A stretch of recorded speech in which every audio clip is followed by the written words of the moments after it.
지난 한중 정상회담 때는 뭐 이번에도 그렇습니다만 뭐 공동 선언문은 없었습니다만 이런 공동 언론 발표 형식도 한중 정상회담 때는 없던 내용 아니었습니까? 예, 그렇습니다. 그러니까 이번 정상회담, 한일 정상회담을 총평한다면은 잘 준비된 정상회담이다 이렇게 평가하고 싶어요. 예.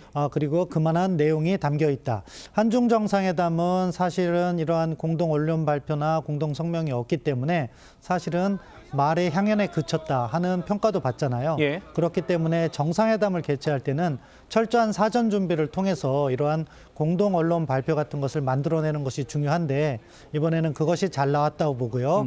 내용을 평가해드리면 사실은 한일 정상회담에는요 크게 세 가지 테마가 있어요. 세 가지 테마. 첫 번째 테마는 항상 문제가 되었던 역사 문제와 미래 협력을 어떻게 규정하고 협력해 나갈 것이냐. 예. 두 번째 분야는 실질 협력 분야거든요. 이 실질 협력 분야는 크게 세 개로 또 나뉩니다. 안보 협력, 경제 협력, 사회 분야의 협력. 그리고 마지막으로 이러한 한일 간의 정상 간의 유대를 확보하기 위해서 셔틀웨이를 정말로 진행해 나가느냐. 이 세 가지 관전 포인트가 있는데요. 네. 먼저 역사 문제와 관련해서는 나름대로 진전을 보이면서 미래지향적 협력에 합의한 것으로 볼 수 있겠습니다. 예. 그 부분이 이제 가장 부각되는 것이 조세희 탄광 문제죠. 그렇죠. 거기에서 이제 유해 발굴 문제나 이런 부분에 실질적인 진전이 있을 것 같기 때문에 의미를 두고 평가하고 싶습니다. 예. 두 번째 관전 포인트라고 볼 수 있는 실질 협력 부분에서 안보 부분과 관련해서는 크게 두 가지 포인트가 나왔어요. 하나는 지역 협력 부분에서 그러니까 동북아 전체를 이야기하는 거죠. 동아시아나 예. 한미 일 삼각협력과 한일협력 이 부분이 예. 강조된 건데 이 부분은 이제 중국에 있어서는 사실은 중국 측에서는 이 한미일 협력을 약간 견제하는 부분이 있었지만 기본적으로 우리 입장에서는 한미일 협력을 해나간다는 점이 차이가 있었고 그 부분이 강조된 게 중요하다 보고 예. 또 한반도 차원에서 여기에는 또 차이가 있습니다. 세 가지를 분석해 드릴게요. 중국에 가서는 사실은 북핵 문제가 구체적으로 언급되지 않았습니다. 그렇죠.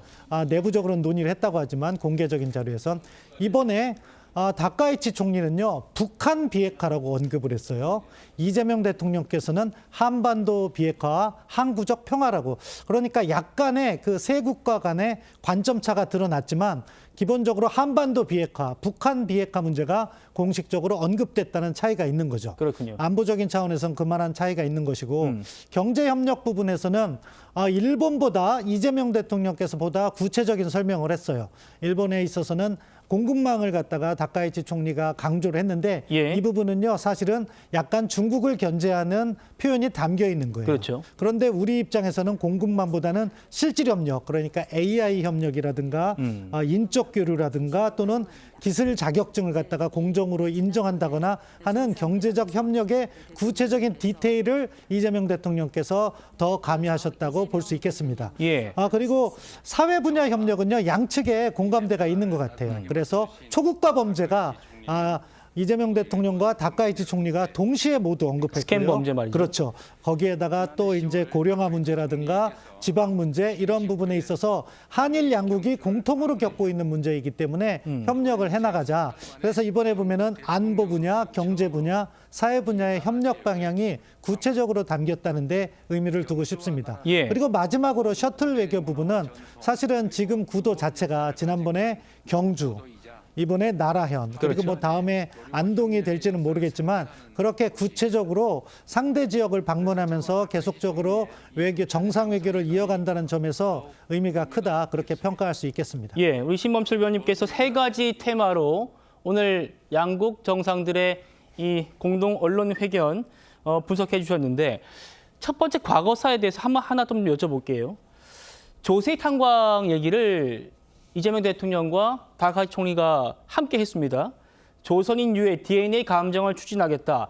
자, 예전에 우리가 이제 과거사 문제를 한일 정상들이 짚을 때는 뭐 보수 정권이나 진보 정권이 관계없이 항상 뭔가 좀 미묘한 긴장감이 있었단 말입니다. 그런데 이번에 이 과거사를 다루면서도 조세희 탄광 문제, 미래 협력 분야에 좀 방점을 찍은 것도 좀 의미가 있어 보입니다. 예, 사실은 바람직한 방향이라고 생각해요. 사실 역사 문제는 역사 문제대로 풀어가야 됩니다. 이것을 우리가 눈을 감아서도 안 되고 보다 장기적이고 바람직한 한일 관계를 위해서는 이 문제를 풀어가야 되는 거죠. 예. 일본도 이번에는 사실은 한국의 도움이 절실한 상황이기 때문에 그러니까 미중 간의 전략 경쟁 하에서 지금 중일 간의 갈등이 발생하고 있잖아요. 그렇기 때문에 한국과 관계를 보다 개선하겠다는 의지가 반영된 것으로 볼 수 있겠고요. 예. 한국은 그것을 계기로 역사 문제를 잘 짚었다고 보고 이 조세의 탄광에 있어서 유해 발굴이 진전을 거둘 수 있는 기반이 조성됐다고 봅니다. 알겠습니다. 이렇게 풀어가는 계기를 마련했다는 점에서는 의미가 크다고 보겠습니다. 예. 그리고 두 번째 테마로 짚어질 협력 부분이요.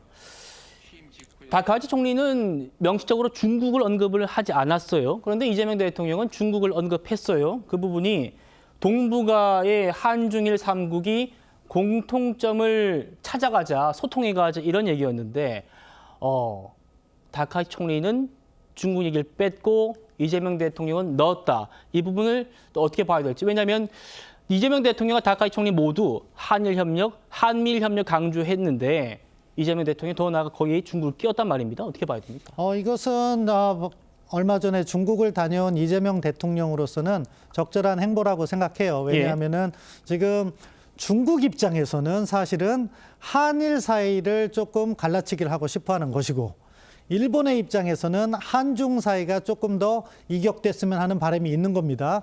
그런 관점에서 대한민국의 입장은 물론 우리의 기본 입장은 뭐 한미동맹 그리고 한일 협력 그리고 한미일 협력에 기반하고 있지만 사실은 동북아 지역 그리고 동아시아 지역이 발전하기 위해서는 영내 다자 협력의 필요성이 있었던 것이고 이것은 과거 우리 정부가 보수 진보를 따지지 않고 계속해서 추진해 왔던 거거든요. 예. 그러한 의미에서 한중일 협력 이것은 지금 사무국도 서울에 있는 것이고 우리가 이것을 합의해서 발전해 나가기로 했던 거기 때문에 그것을 환기시켰다. 다만 이 점에서 한일 간의 지역 협력에 관한 시각차는 존재한다. 예. 그 점 또한 확인할 수 있었다고 봅니다. 예.